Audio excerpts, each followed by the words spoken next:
महाराष्ट्र में एक संत हुए श्री तुकाराम जी महाराज। क्या नाम था? जो छत्रपति शिवाजी महाराज ने जब इनका कीर्तन सुना तो छत्रपति शिवाजी ने नियम बना लिया कि जब भी वो युद्ध के लिए जाते थे तो युद्ध क्षेत्र के आसपास यदि तुकाराम जी होते थे तो उनके कीर्तन में छत्रपति शिवाजी अपनी सेना आदि सब छोड़ करके जाते थे अकेले। ऐसे थे श्री तुकाराम जी। अद्भुत ज्ञान, अद्भुत कीर्तन, अद्भुत भक्ति के भंडार। पंडरीनाथ भगवान, श्री विठ्ठल भगवान उनसे बहुत रीझे रहते थे। अब देखो, छत्रपति शिवाजी जिनके चरणों में नतमस्तक रहते हैं, साक्षात जगत नियंता जगदाधार पंडरीनाथ भगवान श्री विठ्ठल भगवान जब तुकाराम जी मंदिर में प्रवेश करते थे तो विठ्ठल भगवान की जो प्रतिमूर्ति थी वो जड़ से साक्षात सचल हो जाती थी। हंसने लग जाते थे ठाकुर जी, आंखें टिमटिमाने लगती थी ठाकुर जी की तुकाराम जी के आते। तुकाराम जी जिस गली से निकल जाते थे लाखों की तादाद में लोग उनके घेरा में चलते थे, आगे पीछे हाथ पांव जोड़ते हुए चलते थे। लेकिन जब तुकाराम जी अपने घर आते थे तो पत्नी उनकी बिल्कुल विपरीत थी। वो डांटती भी थी, फटकारती भी थी और खूब सुनाती भी थी।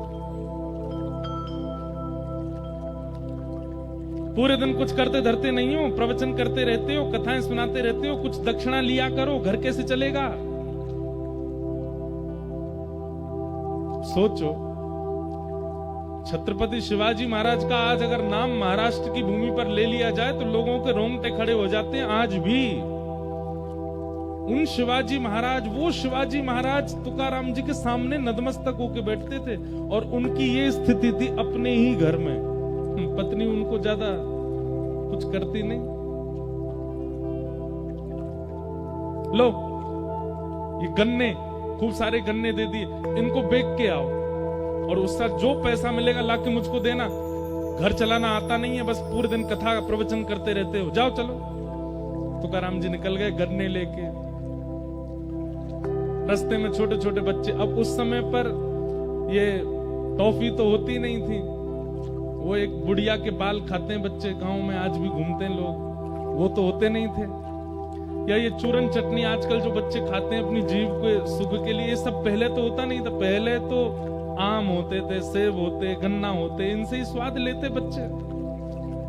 तुकाराम जी गन्ना लेकर के जा रहे अपने कंधे पर खूब सारे, इतने में बच्चे पीछे पड़ गए, गन्ना दे दो, गन्ना दे दो।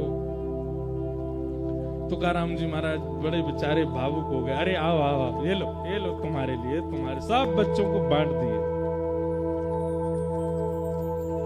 सारे गन्ने बांट दिए, एक बच्चा।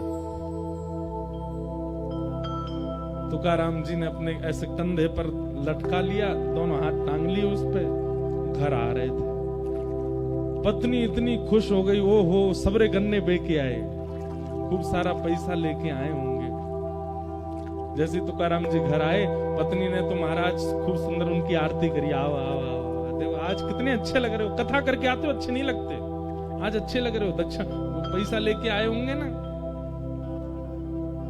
बताओ कितने रुपए में बेका सब? तुकाराम जी बोले, देवी मैं तो गया बेकने ही था, मार्ग में बहुत सारे बच्चे मिल गए, मैं तो बांट आया सब में, और ये एक मैं इसलिए बचा के लाया था कि भाई तुम भी हो मैं भी हूं, हम दोनों भी तो खाएंगे। पर मैं ये सोच रहा हूं कि हम खाने वाले दो, गन्ना तो एक ही है, अब हम दोनों में कौन खाएगा इसको? दो होते तो बात और अच्छी बन जाती। पत्नी को आया गुस्सा, अपने दांत कटकटाने लगी, बोले रुक जाओ मैं बताती हूँ तुमको। बांट आए बच्चों में, और गन्ना पकड़ करके एक दिया उनके कमर पे, सोई गन्ना टूट गया, दो हो गए।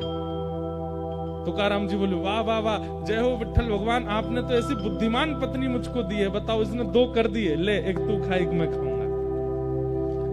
इतनी अनुकूलता में रहते थे, उनको पीड़ा का अनुभव होता ही नहीं था। आज का पति होता क्या करता? ऐसे व्यवहार की पत्नी मिल जाए तो, या ऐसे व्यवहार का पति मिल जाए तो आज के लोग नहीं सहन कर पाएंगे। लेकिन तुकाराम जी पर कोई प्रभाव नहीं पड़ता था उस बात का। अब इसका उत्तर क्या है, क्यों नहीं पढ़ता था? तो अभी सीधी बात तो ये है कि तुकाराम जी भगवान के भक्त हैं, इसलिए उनको लेकिन ऐसे नहीं ना, कोई बात ऐसी बताई जाए जिससे ये प्रमाणित हो जाए कि तुकाराम जी को प्रभाव नहीं होता था। एक बार तुकाराम जी के गांव का एक नया बालक था, उसकी शादी के लिए पूरा परिवार पीछे पड़ रहा था, तू शादी कर शादी कर। उसने एक ही शर्त रखी, बोले हमारे गांव के तुकाराम जी अगर बोल देंगे कि शादी कर तो करूंगा। क्यों? क्योंकि उनकी पत्नी इतनी विपरीत है, वो कभी कहेंगे ही नहीं। भाई जो स्वयं जला हुआ होगा वो दूसरे को सावधान करेगा ना। तुकाराम जी कभी नहीं बोलेंगे मुझसे कि तू ब्याह कर, इसलिए तुकाराम जी अगर कहेंगे तो मैं ब्याह करूंगा। घर वाले बेचारे डर के मारे नहीं जाते थे, क्योंकि तुकाराम जी को मना ही करना है। सबको यही लगता है तुकाराम जी मना कर देंगे, वो खुद बेचारे इतने कष्ट भोग रहे हैं। लेकिन जब अति हो गई तो घर के लोग बोले चल तुकाराम जी के पास चल, उनसे बुलवा। तो बालक गया, तुकाराम जी से जाके बोला मेरे घर के परिवार के सब लोग पीछे पड़ रहे हैं और सब लोग मुझसे कह रहे हैं कि आप ब्याह कर लो, पर मैंने सबसे कहा है कि आप कहेंगे तो ही मैं ब्याह करूंगा।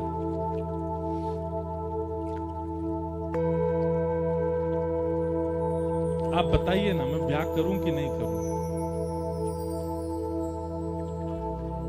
घर के सब लोग बैठे थे, सब घबरा रहे थे, बोले ये मना कर देंगे तो ये तो बिल्कुल ही नहीं करेगा।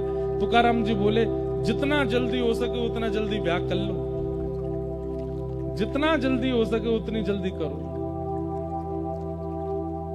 तो वो लड़का घबरा गया, घर के लोग तो वहीं पर ही नाचने लगे, बोले अब तो बेटा तू गया, अब तो तेरा ब्याह होगा।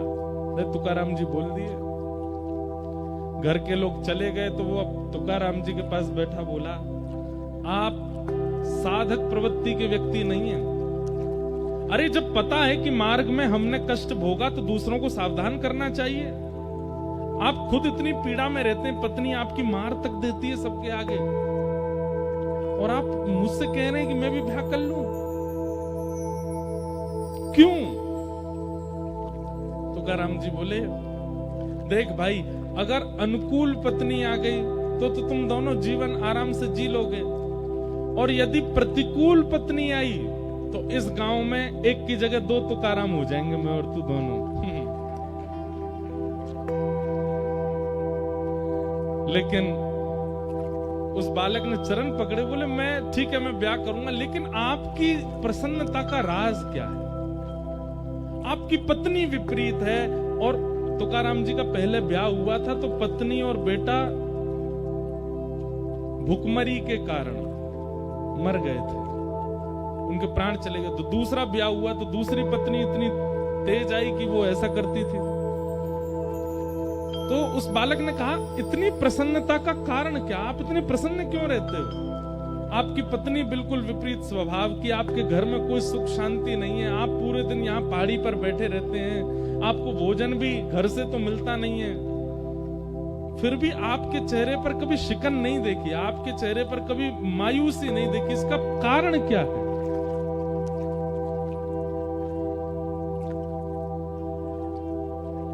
संतों का उत्तर देने का तरीका बड़ा विचित्र होता है। तुकाराम जी बोले मैं अपनी तो तुझे बाद में बताऊंगा, लेकिन तेरी माथे की रेखा मैंने देखी और मुझे कुछ पता चला है, मैं तुझे बता दूं। बालक बोला बताओ। बोले अगले 7 दिन में तेरी मृत्यु हो जाएगी, तू मरने वाला है। बालक घबरा गया, बोले ये क्या कह रहे हैं आप? बोले मैं सही कह रहा हूं, तेरे पास केवल 7 दिन बचे, अपना समय व्यर्थ मत गवा। जितनों से तेने लड़ाइयां कर ली हैं सबसे क्षमा मांग ले, सब कुछ व्यवस्थित कर ले, और भाई तेरे पास 7 दिन बचे हैं, अपना जीवन जितना हो सके इन 7 दिनों में व्यवस्थित कर लियो, कभी भी प्राण चले जाएंगे 7वें दिन।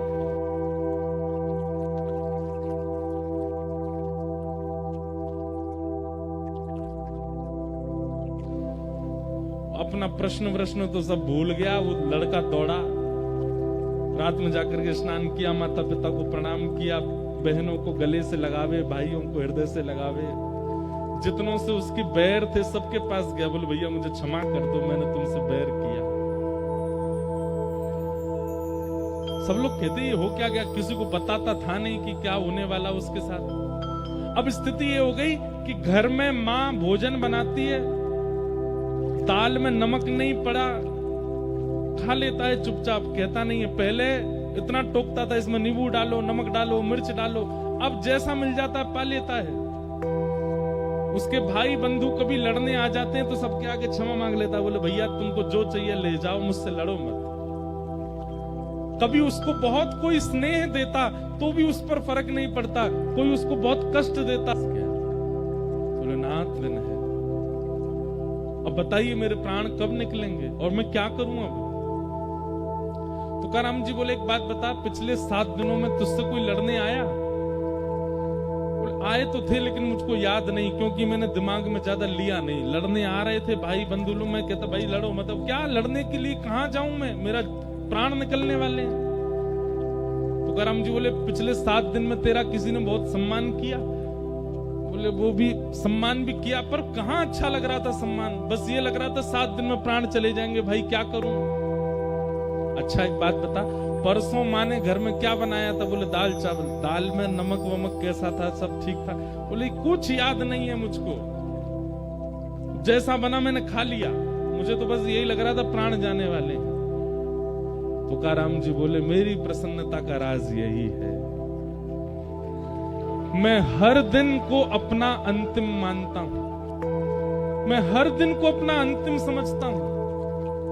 कोई मुझसे लड़ने आता है तो मैं विचार करता हूं मेरे क्या पता अगले क्षण मेरे प्राण चलेगा, इससे बैर क्यों करूं। कोई मेरी बहुत प्रसन्नता करता है तो भी मैं ये विचार करता हूं कि इसकी प्रसन्नता लेके फूलूं क्यों, क्या पता अगले क्षण मेरे प्राण निकल गए तो। पत्नी मुझे मारती है, भोजन नहीं देती, या भोजन देती है तो जला हुआ दे देती है, मैं पा लेता हूं, कुछ कहता क्यों नहीं हूं, क्योंकि मुझे लगता है मेरा अंतिम क्षण हो सकता है, मेरा कोई भी समय मेरे प्राण जा सकते हैं, इसलिए मैं ये सब संसार के व्यवहार में पड़ता ही नहीं। बालक चरणों से लिपट गया, बोले भगवान आपने कृपा कर दी, आपने जीवन का सूत्र दे दिया। हम लोगों में कुभाव उत्पन्न क्यों होता है? क्योंकि हमें यह विश्वास है कि हम कल भी जीवित हैं, कल देख लेंगे।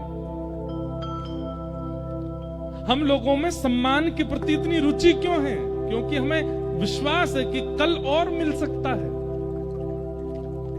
सम्मान के प्रति रुचि और अपमान के प्रति क्रोध, या जितने भी विकार हमारे चित्त में आते हैं वो केवल इसलिए आते हैं क्योंकि हमें विश्वास है कि हम जीवित रहने वाले।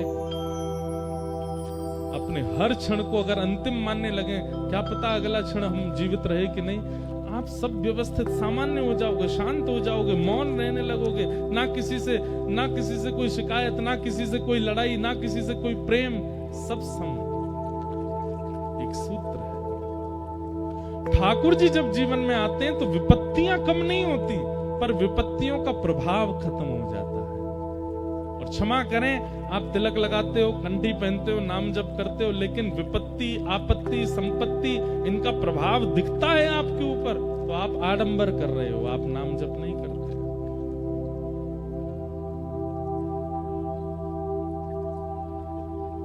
तापत्रय विनाशाय श्री कृष्णाय वयम्। ऐसे 3 तापों को उपशमन करने वाले श्री कृष्ण को हम बारंबार प्रणाम करते हैं। भागवत जी के महात्म का पहला श्लोक। ब्रज के नंद लाला, राधा जी के सांवरिया, सब दुख दूर हुए जब तेरा नाम लिया। नंद लाला, राधा जी के सांवरिया, सब दुख दूर हुए, करताल बजा के गाओ, तेरा नाम लिया। ओ ब्रज के नंद लाला, राधा जी के सांवरिया, सब दुख दूर हुए जब तेरा नाम